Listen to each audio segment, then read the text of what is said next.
Hello, everybody. Welcome to another webinar here presented by Splitit with some great guests and panelists we have here for you today. Very excited for the discussion that we have coming up. I'm the CEO at Splitit. My name is Brad Patterson. I'm based here in San Francisco. We're headquartered here in the US, but also offices around the world.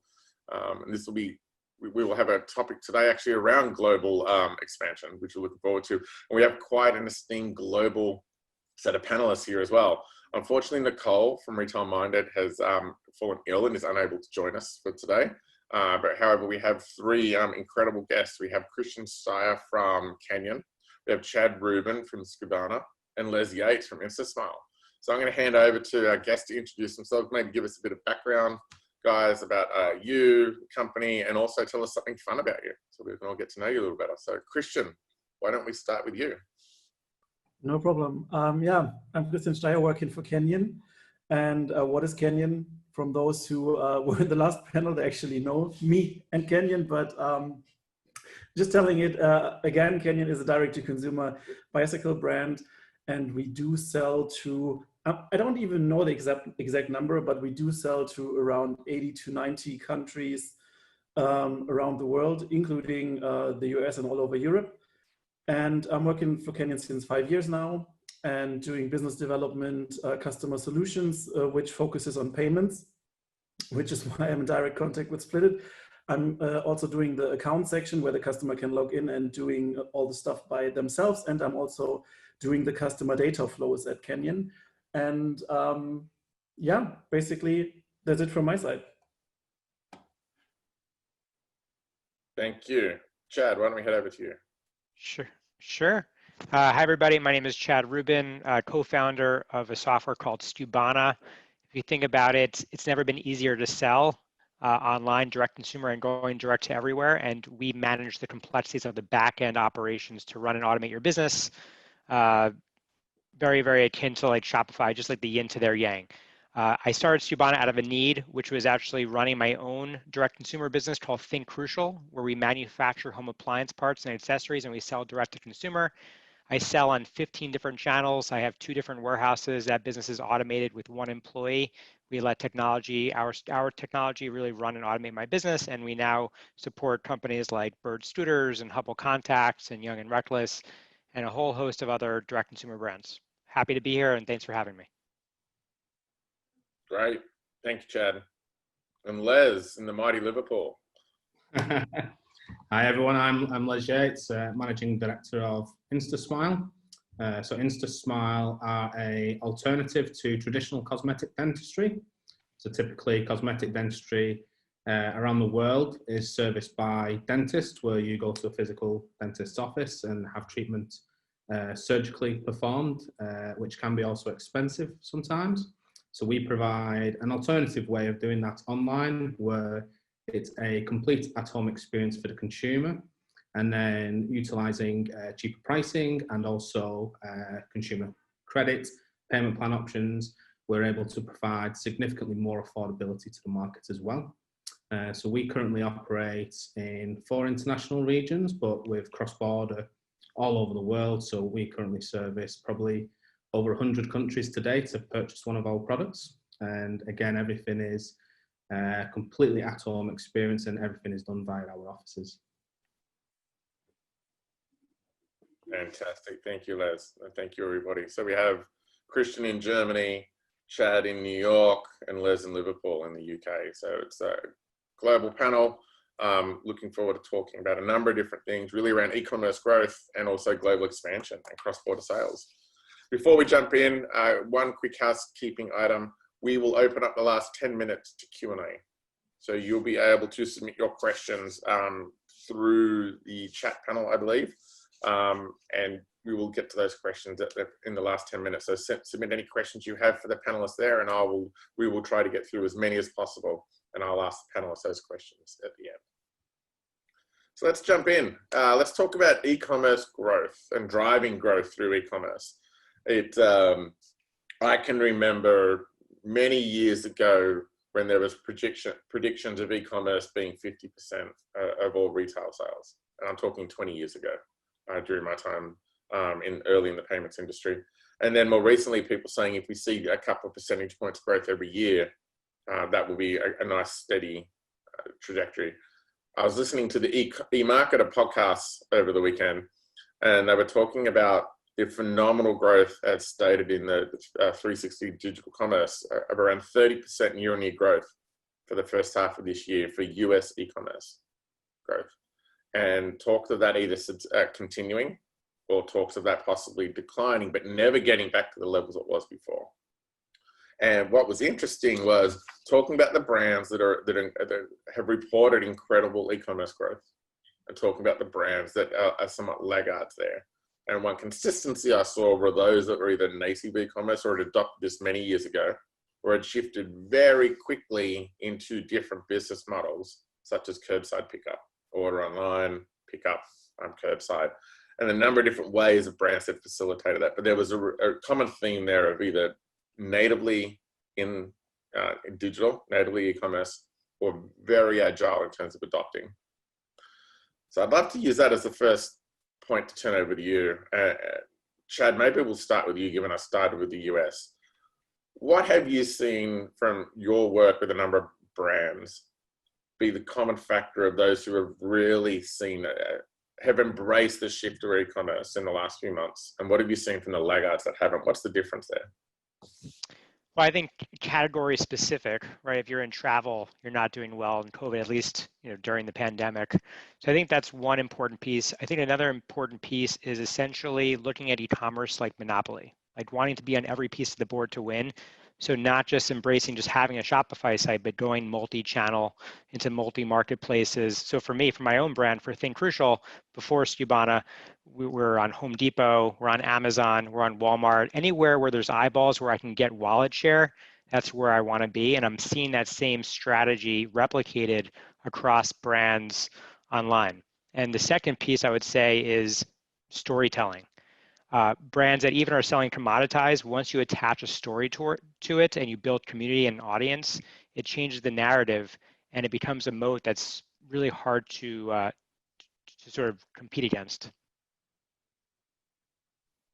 Great, thank you. Les, what have you seen at InstaSmile with the shift of e-commerce? What have you seen that's been working really well and embracing that? Where do you feel that you've still got work to do? So I think one of the main things that we have seen is that consumer spending hasn't necessarily wavered throughout the pandemic. As Chad alluded to, the verticals and categories in which you spend money has migrated into alternative means, but consumers through various government incentives still have disposable income to spend, and a lot of that spend, obviously, as we know, has shifted online. I think one of the things that we've seen internally is that need to adapt our business quickly.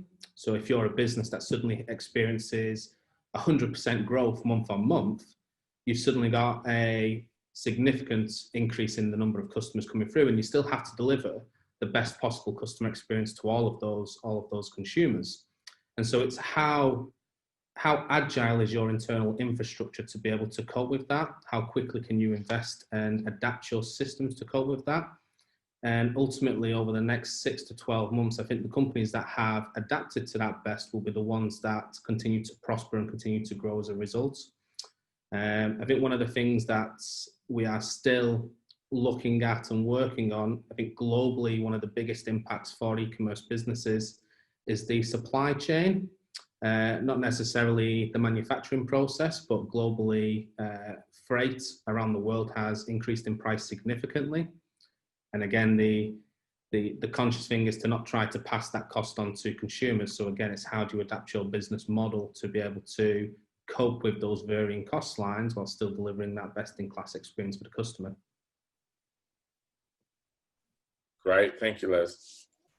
Christian, I saved you for last intentionally because I had 2 conversations this weekend with people that were looking to buy bicycles, and I talked to them about Canyon and buying online. And the 2 people said, but I need to be able to be fitted for my bicycle. I want to be able to try it beforehand. And it really got me thinking about, especially for this discussion today. I know from our previous discussion, you've seen a big shift at e-commerce, but how do you what do you think has been a shift in the consumer mindset to buying something typically you would need to touch and even fit out to yourself, to being able to happy to buy that online completely? And what do you think has been that shift in the mindset, and how have you at Canyon embraced that? Yeah, I was actually, before I came to Canyon, I was also really thinking, how could you buy a bike for $3,500 online without even having ridden it or touched it, like you just said? And as we are a direct-to-consumer brand since ever, we didn't need to have any shift from our physical locations to the online environment. So it's a little bit different story than most of our competitors that are actually now on the move to go online. And so we have quite an advantage because we did that since 30 years now, the direct-to-consumer model. So even in Germany, we did it with catalogs. So even when the internet wasn't that big thing, we started with doing it with catalogs and building up a perception on that. So there is a barrier of buying these expensive and especially big goods online, but we have some measures or we have some tools that help the customer to actually oversee that and to really get the bike they need. So our return rates give us right that these tools are working, because we don't have that high return rates than other online shops actually have. Still, it could be lower as always, but yeah, so there is a lot to do on the website to educate the customer that buying your products online, that there is no risk for it. Also, return policies is one part of that. And yeah, I think we have quite a big advantage on other brands that are now coming online and first need to tell their customers that it's a good thing to buy online. I'd love to unpack the consumer psyche a little bit more. So you said you're using tools to help build confidence, and I want to come back to Chad, something you said earlier around storytelling in a minute and brand building. But what are you hearing as a resistance point to consumers buying something online? There may be traditional blocks to doing that, whether it's reasonable or not, and then what are those tools? So maybe an example of a reason a customer doesn't want to buy a bicycle online, and what are you doing, and what can you help our attendees learn? Let us in on some secrets. How do you build confidence to buy things online you may not typically do so? Actually, the biggest point that is a big question mark on most of the customers is the bike size. Is the bike the right fit for me personally? And as we are direct to consumer, so we know our customers much better than any other bicycle brand. So we gather a lot of data also on the sizes of our customers. So how big they are, what is their inseam length, how is their shoulder width, and all these data, so we can adapt our products actually to the needs of our customers. And therefore we have a PPS tool on our website. It's a perfect positioning system, and then you enter your data. We help the customer also with content on how to measure these data, and actually usually, like in really 95% of the purchases, this works. So we find the right size to the specific customer. And yeah, this is the biggest thing. The second one, of course, it's always in e-commerce, it's service. Where do I get, who's helping me if I have a problem on the product? How can I bring it to? And we're also working on helping the customers on these issues with local entities in the countries. This also getting back to globalization. If a market has a bigger size for us, then we need a local representation, of course, in this country, because we cannot do that from Germany. But also we try to encourage the local mechanics to also work on our products.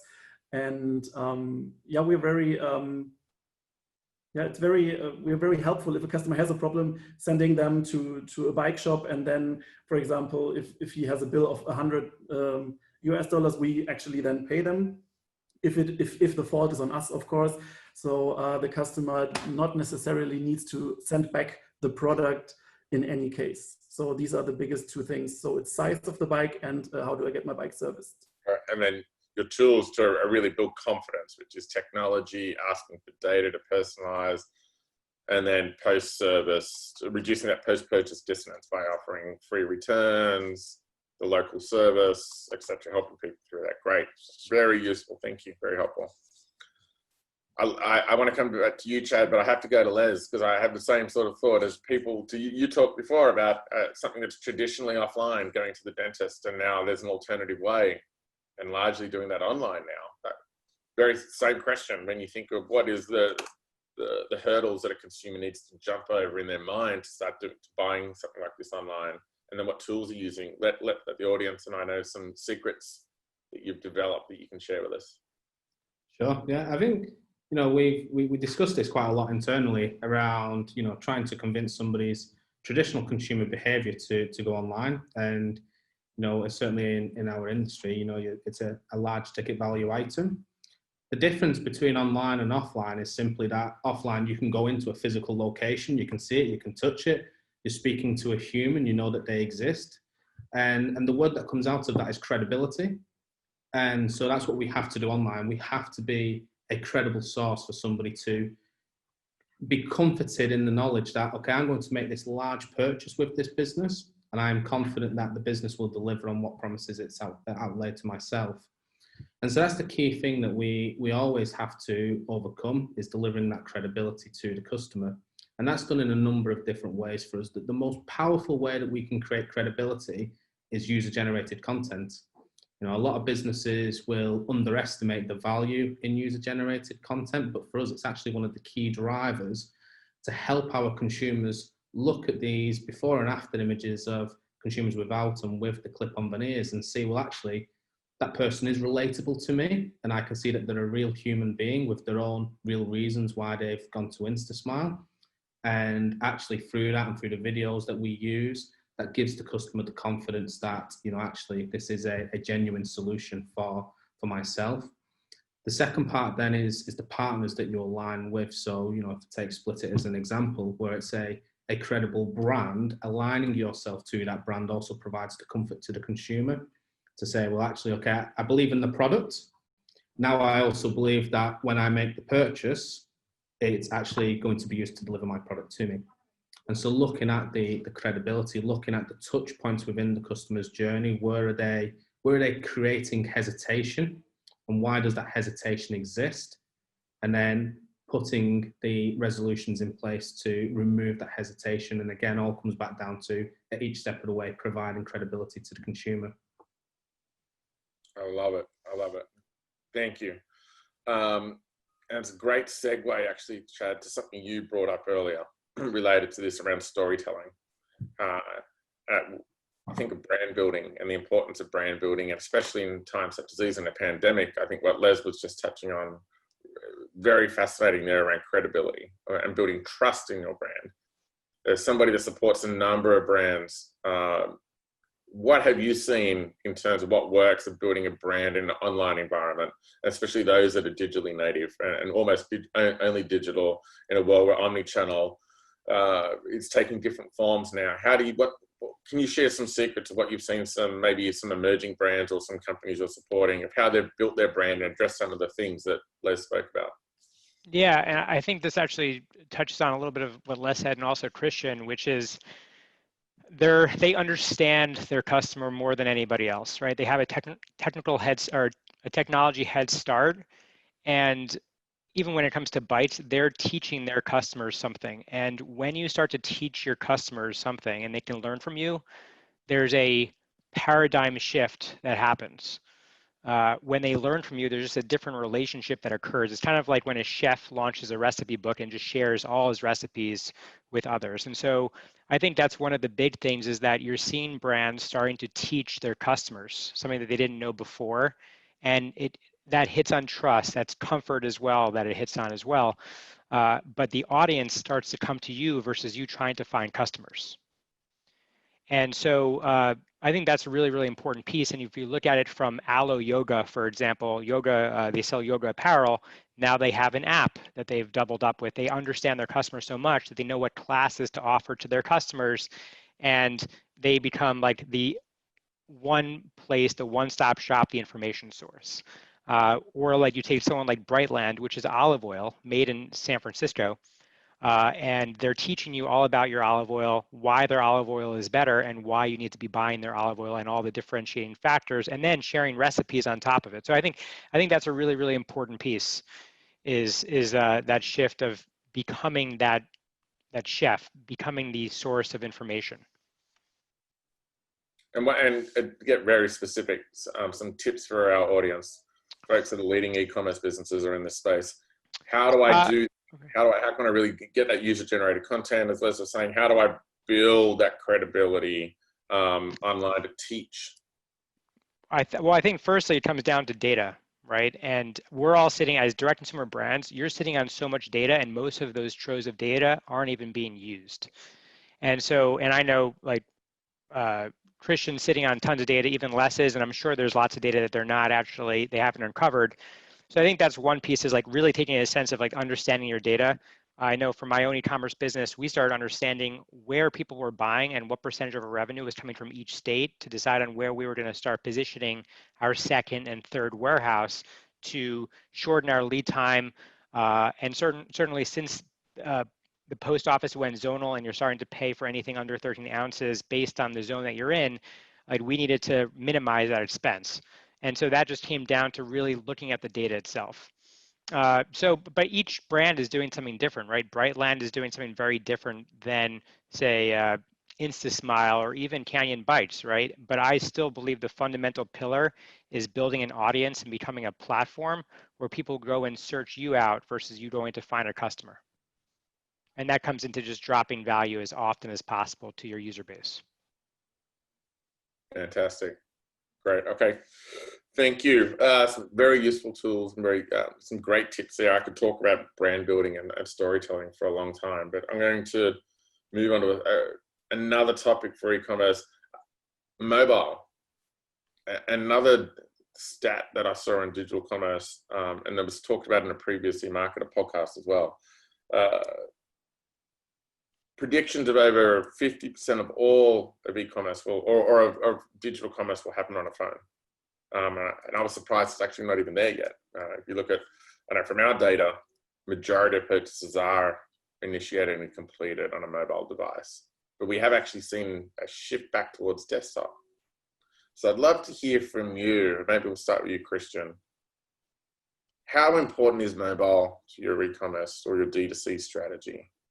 How important, what does it look like in the future? What trends or what shifts are you seeing happen now, and do you think you'll see into the future? Yeah, definitely. It's a big thing, of course, but we see the same thing as you just mentioned. So we see most of the traffic is actually from mobile phones.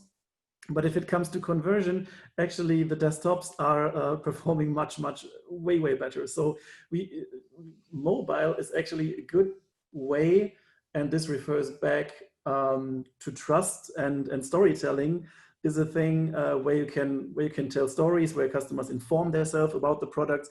But if it actually gets to the transaction, they are more likely to go back to the desktop. I'm not sure why.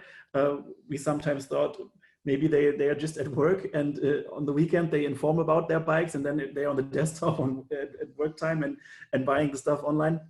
No, but not sure why this happens. But yeah, mobile will be a big thing, and with probably upcoming more integration of mobile phones with bikes, which is ongoing, with different apps you can use around cycling.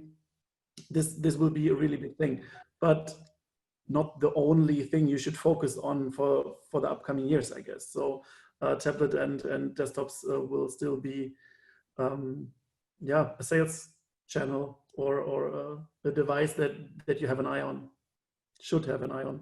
Yes. Thanks.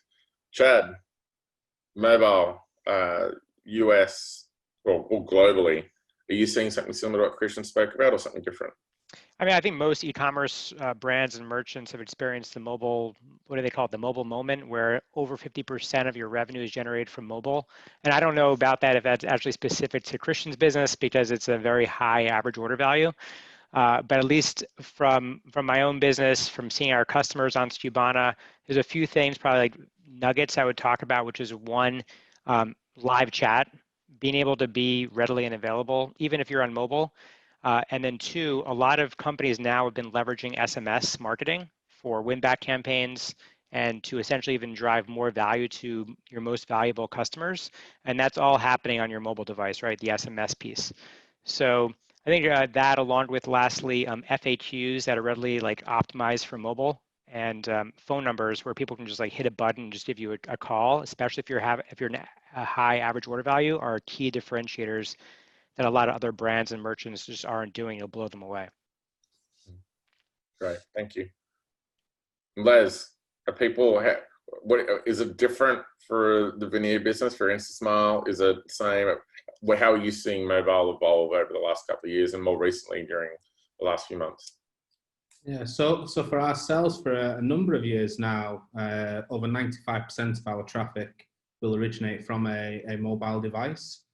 So in terms of the initial research that takes place, it is all driven by a mobile device.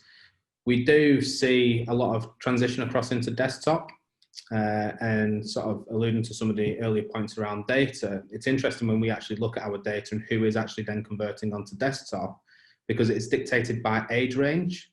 So consumers who are maybe a little bit older, who have been used to more traditional means of desktop, offline store purchases, they will have more tendency to go across to desktop. But then the younger generation are, all they've ever known is mobile purchases. And so they are more confident in, regardless of the ticket value, they are more confident in actually making the purchase. So in terms of what we expect to see over the next probably 5, 10, 15 years, is that trend of mobile to desktop conversion will continue to sort of diminish over time, and more consumers coming through as the generations come through will be more and more confident in actually placing that purchase on a mobile device.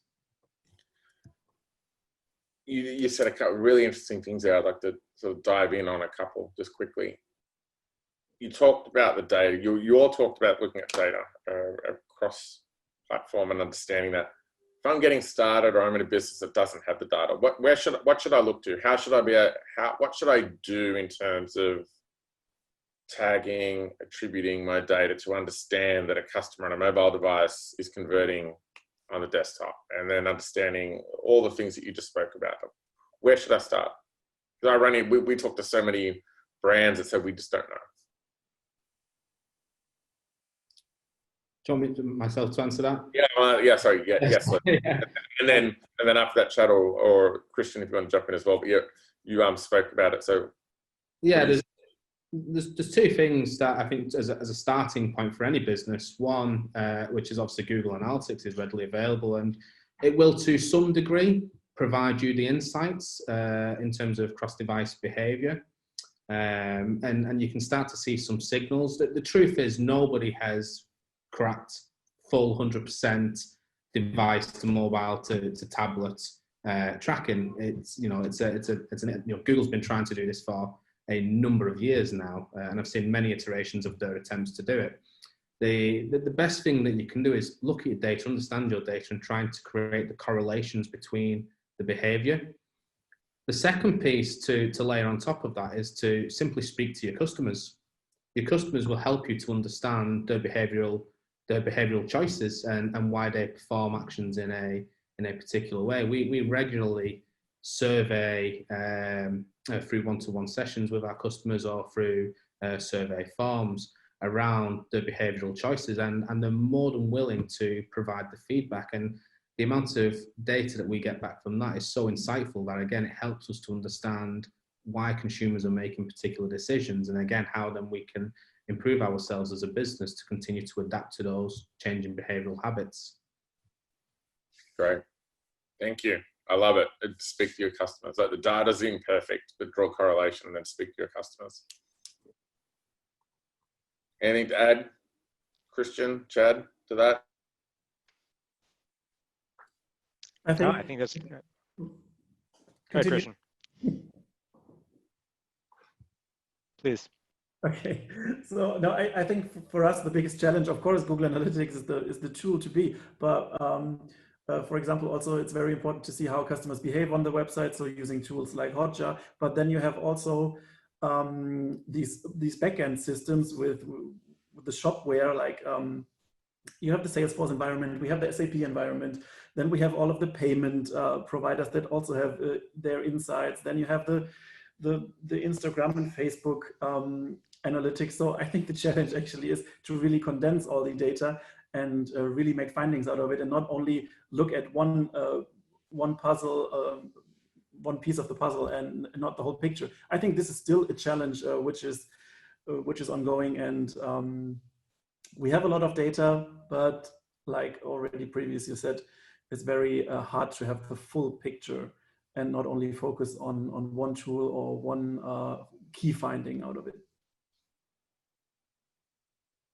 All right, let's shift gears. I'm actually going to come back to something you all mentioned around frictionless or seamless commerce, and that's a big talking point. But actually, it's a company I'm about to talk about actually talks about this innocently as well. So I'm going to come back to that at the end and ask you, what's your top 3 tips for our audience in terms of improving conversion through reducing friction? This next topic may be part of that, so let's jump into that, which is global expansion. So this can mean so many different things to so many different people. So I'm going to keep it very broad and then ask you to talk about how you think about international, and then we can dive in. But when I talk about global expansion, I mean everything from shipping goods, accepting orders and shipping goods to multiple countries, to setting up offices in multiple countries, to the currencies that you accept, how are you paid in multiple currencies, etc. How do you then deal with regulatory issues, etc. there. So there's so many different facets to think about international expansion. And a number of brands we speak to, the answer is it's just too hard. We're just going to sell just within our country. And we're seeing such an explosion in growth from D2C, or manufacturers wanting to get their brand out there. And there's such an opportunity. Brands are now global. And I look at Nike. Nike have doubled down on saying we're going to go direct to the customer. They're looking at doing this globally. And the impact here, what they need to think about to do this is multifaceted. But there's an example of a brand that was traditionally through different channels, now going more D2C, and has always been a global brand, but selling directly to the customer globally presents a number of challenges, and they're doubling down on this. We're seeing that the borders around commerce, we used to talk about cross-border transactions, is just collapsing. So if this is the future, what do we have to think about? And I know each of you have cross-border businesses or support cross-border businesses and international businesses. So what did you think about in terms of international? What do you worry about, or what do you see as an opportunity for people out there when it comes to cross-border? Les, should we start with you? Sure, yeah, I guess, there's a whole world out there of opportunity, so when a business makes the decision around, okay, we've gotten to where we want to get to in the country we sell, and now we want to go further afield and expand our business. There's a number of things that I always look at that help to make the decision around ease versus reward. So, if I look at our business, for example, the natural choice, if you look at demand in the market, would be to enter the Chinese market, for example. Huge population, growing affluency, looks like the right opportunity. However, when you start to dig under it and you start to use other business-related data points, how easy is it to get product into the country? How easy is it to set up a company in that country? Are the marketing channels that you currently use applicable in that same country as well? And as you start to create the sort of pros and cons for each country, it starts to help shape where your ease versus reward. China may be a hugely significant market, but then, if we take Germany, for example, might be a smaller market opportunity on the face of it, but the actual ease of entering into the German market, setting up, getting products in, working on Google, actually means that you can enable yourself to have the rewards from entering the German market as opposed to the China market. And so we always look at a matrix that takes, maybe 50 different data points to create a sort of a weighted ratio calculation that gives us that ease versus reward to help us understand what is the best opportunity to move into. So I've seen that matrix many, many times. It's multi-layered. Well, not your matrix, but I've seen companies with a matrix exactly like that. Ease of entry was just flashing in my mind of things that we used to look at. Christian, what about you? You're a global brand, what dozens of countries that you're supporting. How did you think about entering those countries, and how do you think about supporting those, and maybe which new countries to go to? Yeah, so as our mission in the end is to be the most desirable bike brand in the world, of course, being global and having more and more markets online is on top of our agenda. And basically, we had an organic growth. This is why our story is a little bit different here. So starting in Germany, like I said, with a catalog, and then we started to also building the brand and focused very early on bringing this brand to an international audience. For example, with going into pro sports, having our brand visible in television, on Tour de France and events, and especially in the specific customer group events for mountain bikes, for road bikes, for whatever. And therefore we didn't push our products into the international markets. Actually, there was the demand for having Canyon products in the market, which makes it a little bit easier, so to say, because we didn't have to make ourselves public to our customers. But for a European country, it's quite easy to get to be international, because you have the European market with different currencies already and a lot of different languages. So you can consider yourself international, even though you're still in the same economic area. And when it's actually getting interesting if you get outside of this area. For example, the US, we saw the high demand there, and we also knew just shipping a product without any taxes and customs paid upfront, and the customer has to do all the declaration, wouldn't work in the US. So we saw there's a big demand, and we saw that we need a different approach there. Therefore, the US is actually our only market where we have a complete own entity with a separate web shop and a separate warehouse to really focus on this market. And the growth we had in the last 3 years, sorry, has shown that that this was the right decision. But on the other hand, we have other markets. For example, Israel. So that's the route where the Splitit roots come from. We don't have a market manager there. We just ship to Israel. So actually, we have a net price shown on our website in US dollar even, and then the customers can buy if they want. And if you see the numbers from countries like these, actually they are relevant to us. And if we see it increases, for example, $2 million a year, then we consider this market as relevant to probably open up a local office.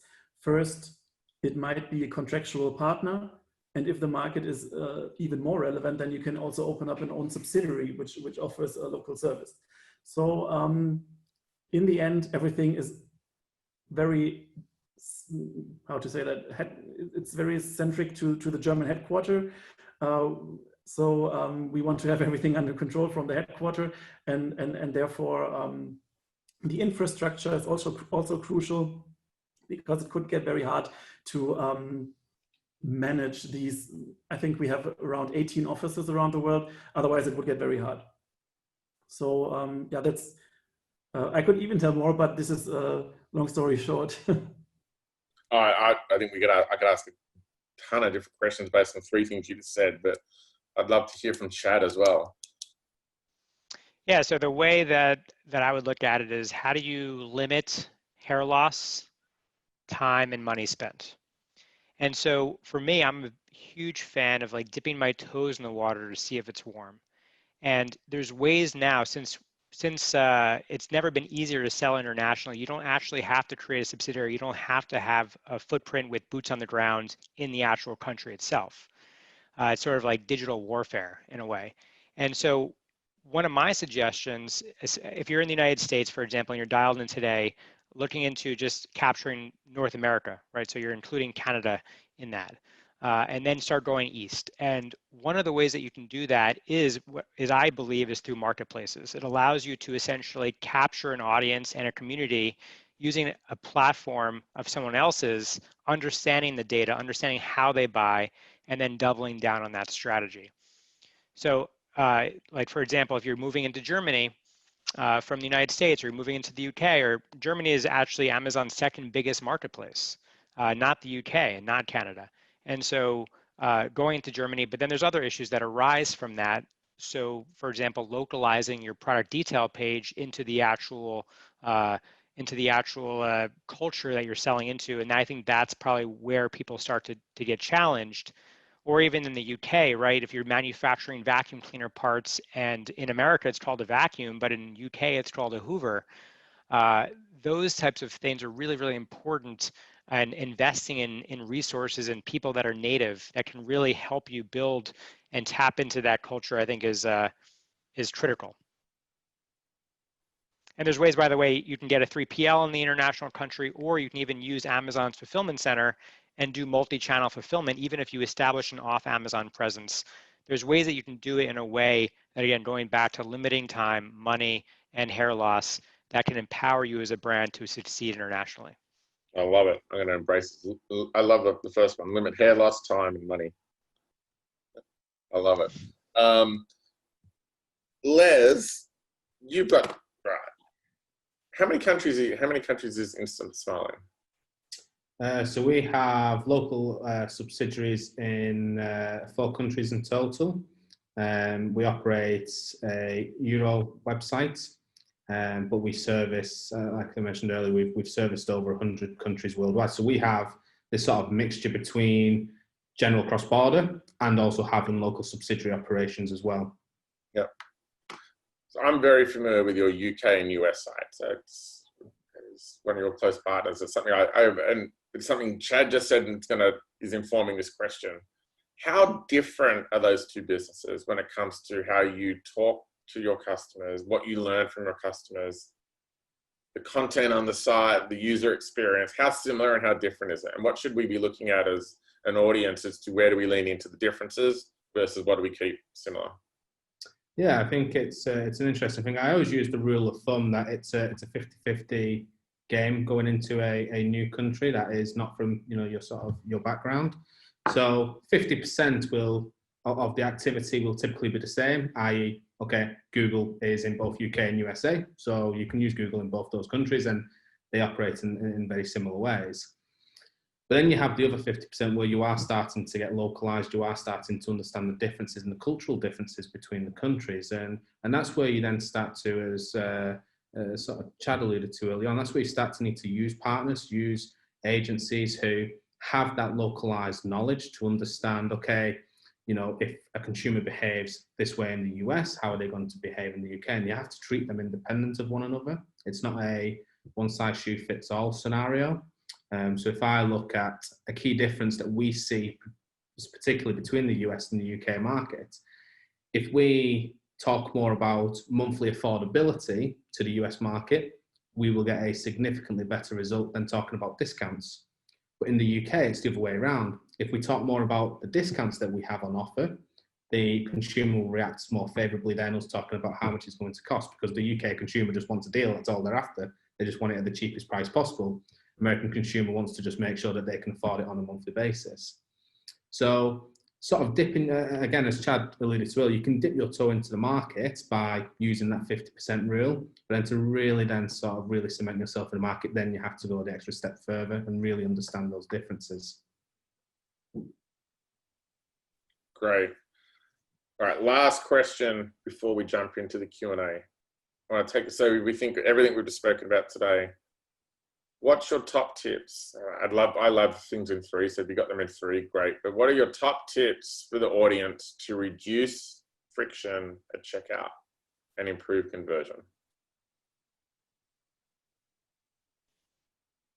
I'll jump us off with one. With the first one, I've been sort of geeking out on for quite a bit of time, and that's really speed. So speed is a sort of low-hanging fruit of a site. So the speed of your site, and one way you can test the speed of your site is using something like GT metrics. That's with an X, GT metrics. And you can test your site and you can see what's loading really slow.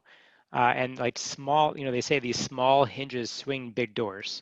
So you can make small fixes to your site that can increase your conversion, but also simultaneously increase your SEO on Google. One of the first things they look at is the speed of your site. And you can give this to a developer to sort of start minimizing your page speed load time. Great tip. Very actionable. Thank you. Christian.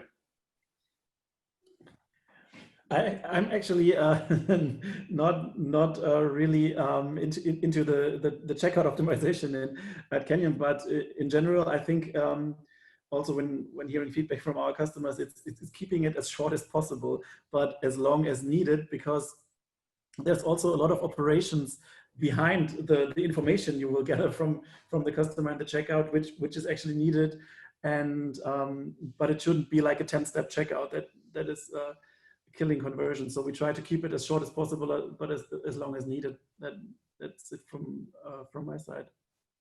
I love it. There's a few magic quotes I'm taking away from today. That's going to be one of them. Keep it as short as possible, but as long as needed. I think we need to go all the way back to the beginning of the webinar to understand why when you were talking about the need to collect all that data for your customers. But I love it. I love it. Thank you. Les? Yeah, interestingly enough, my first one that I wrote down on my notes was speed as well. I completely agree with Chad. It's often the thing that's overlooked significantly by businesses, but it's one of the best wins that you can also achieve in terms of conversion rate uplift. I think outside of speed, credibility I would come back to again. You're at that, when you start to get into the basket and the checkout, you're at that key pivotal moment whereby somebody is making that decision, do I or don't I? And obviously our role within our businesses is to get them to be convinced that yes, they need to. And a lot of that comes down to credibility. And then the last piece would be the actual offering and affordability that you provide to the consumer, providing them a way to make the purchase that is suitable to their needs. And again, that comes down to understanding your customer. A younger demographic audience, would like to use somebody like, say, a Klarna, for example, or some people would consider actually putting it all on credit card using just debit and credit card. So it's understanding what those consumers actually want and how they want to make their purchase. And again, that's another way that you can reduce the friction. Understood. Fantastic. Thank you. Okay, we're going to open it up to Q&A. We have a couple questions here. I think if you look at the Q&A button, you can type in some questions and we will send them through, possibly in the chat. I should know the answer to that, but I'm sure it's one of those that work. I'm pretty sure it's the Q&A button. That's why it's there. So let's, I've actually got a question. It's coming possibly through another channel. Chad, so I'm going to read it out directly. Chad, you mentioned Allo Yoga. They launched an app because they were really listening and taking a closer look at what matters to their customers. And now they're offering a way for their customers to find classes. So the person said, I think this is amazing and I'm surprised that Lululemon, Athleta, and others aren't doing this yet. The question is, going from retail apparel to online classes or workout guides is a big stretch. How do you make that type of expansion, or how do you fragment the things that you're working on without sacrificing credibility or brand integrity or focus? I added the or focus part. That wasn't in the question. Got it. So I don't think it's so far stretched, pun intended, for Allo Yoga to be offering classes. So it's really going after adjacencies, right? Where your customer lives or where your community lives. And so Allo knows that like yogis specifically follow instructors. A lot of those instructors are already influencers for Allo Yoga. And so Allo just went to those influencers that already had huge communities where their customers already shop and created a JV opportunity with those teachers to then start teaching on their app in like super high quality, by the way. So they sent all their instructors cameras, like HD cameras, light rigs, and they've really empowered those teachers to drive that audience back, and they're all wearing Alo Yoga clothing. So it becomes a sort of flywheel where they tap into, I would say they probably tap into the wallets of their customers even more frequently, because these teachers are getting new merchandise all the time, wearing them on class, and then those people go back into the app and then back into the website and buy it. So it's not such a far, I don't think it's so far removed. And like, even if you don't have a budget to create your own app, right, or to create classes, you have to start getting strategic in terms of like, where are your customers living? Like, what are they interested in? If you're buying high-end olive oil from Brightland, you're likely interested in recipes. If you're buying bikes from Canyon, for example, it's likely that you're probably an avid biker because you have a high price point. Where are your customers? Who are they following online? What are, like, if you went to a typical Instagram account of your biggest customer, your biggest ticket customer, or your biggest lifetime value customer, who are they following? What are they into? And wherever they live, you want to live with them. Yeah. And brand building again. It's a real common theme. I think even in the last webinar, a lot of the conversations and questions were around brand building. Question from Mike Bell. When expanding to international markets through marketplaces, how do you deal with local laws? How do you deal with local tax laws and filings?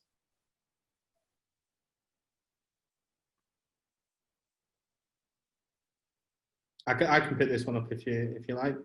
I think, again, I alluded to this earlier on, in terms of partners that you can utilize when moving into, sort of international regions. It's physically impossible for us to understand the tax implications, the compliance implications of each country that we operate in, and that's where it becomes important to align yourself to partners and using professional agencies.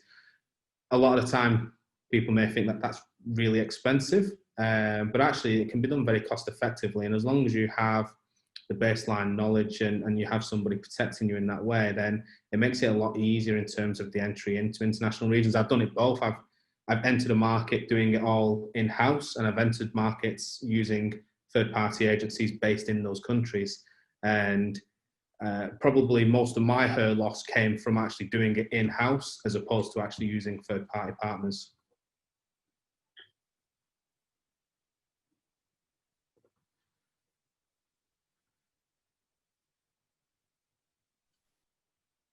I'm speaking rather on my mute.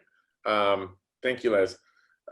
Another question here we have from Katie, actually, at InstaSmile. So we'll leave this for Chad or for Christian to answer this one, because I'm sure you can ask Les at any stage. I love this question. So looking into your crystal ball, what do you think will be the next step in technology that will make waves in retail?